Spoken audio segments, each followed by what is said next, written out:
At a family dinner, Grandma asked me, "Is the $1,500 I send you every month enough?" I replied, "What kind of money?" Everyone looked at my parents, who turned pale. Grandma said a few words to them, and then it happened.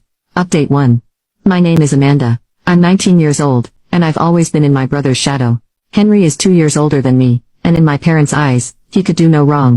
He was their golden child, the math genius, who won Olympiads without breaking a sweat, while I had to study for hours just to maintain decent grades. My parents never tried to hide their favoritism. When Henry turned 16, they bought him a brand new car. 2 years later, when it was my turn, I got a bicycle from a clearance sale. I remember forcing a smile, and thanking them, while inside I was crushed. The only person who ever made me feel valued was my grandmother. She remembered every birthday, gave me pocket money, and promised to help when I started college. That promise kept me going through high school. I got accepted to a college in another city, with a partial scholarship, and moved into the dorms. I thought Grandma would send money as she promised, but nothing came. When I asked my mom about it, she flipped out. "How selfish can you be?"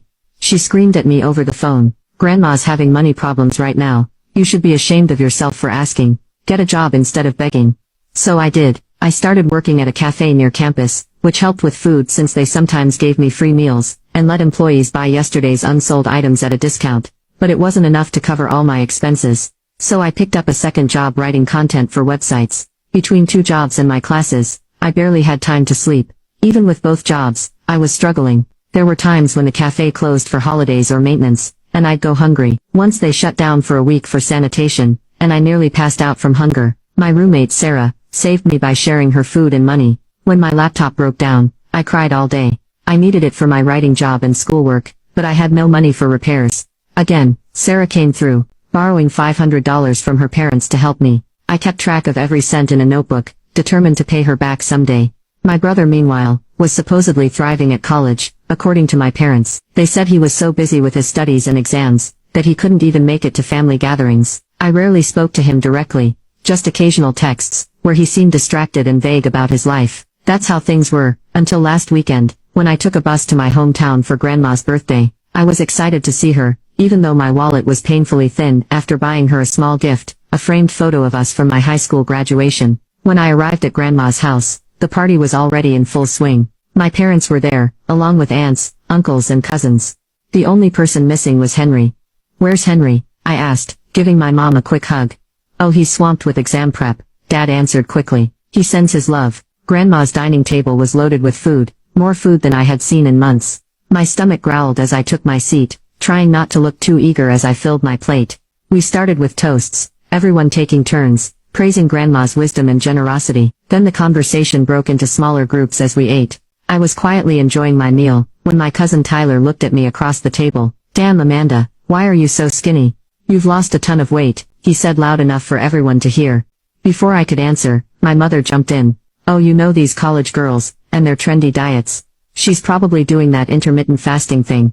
I opened my mouth to correct her, but Grandma spoke first. "Tyler's right, Amanda, you're too thin." Her eyes narrowed with concern. "Isn't the $1,500 that I send you every month enough for food?" The fork slipped from my fingers, and clattered onto my plate. The dining room fell silent. "What money?" I asked, my voice barely above a whisper. "Grandma, I haven't received any money from you. Not since I started college." The silence around the table grew heavier. All eyes moved between me and my parents. "Robert, Elizabeth," Grandma said, her voice dangerously calm as she addressed my parents. "Would you care to explain?" Mom's lips trembled. "Mother, this is a complicated situation. Perhaps we shouldn't discuss this in front of everyone. I have nothing to be ashamed of." Grandma cut her off. "Tell us what you did with Amanda's money, and if you don't tell us everything right now, I'm going to the police." My mother burst into tears. Dad cleared his throat, and looked at his hands. We've been using the money for Henry. He admitted, he has a gambling problem. He got mixed up with the wrong crowd in high school, and it just escalated. We've tried everything. Therapists, clinics. He keeps relapsing." As Dad continued explaining to Grandma, my mind raced back through my childhood. All those times, Henry got whatever he wanted. All those times, I was told to be more like him. All those times, I went hungry while working 2 jobs, thinking my grandmother had forgotten her promise. Grandma's voice cut through the tension. "Everyone, please continue enjoying the celebration without me." She stood up, her face a mask of controlled anger.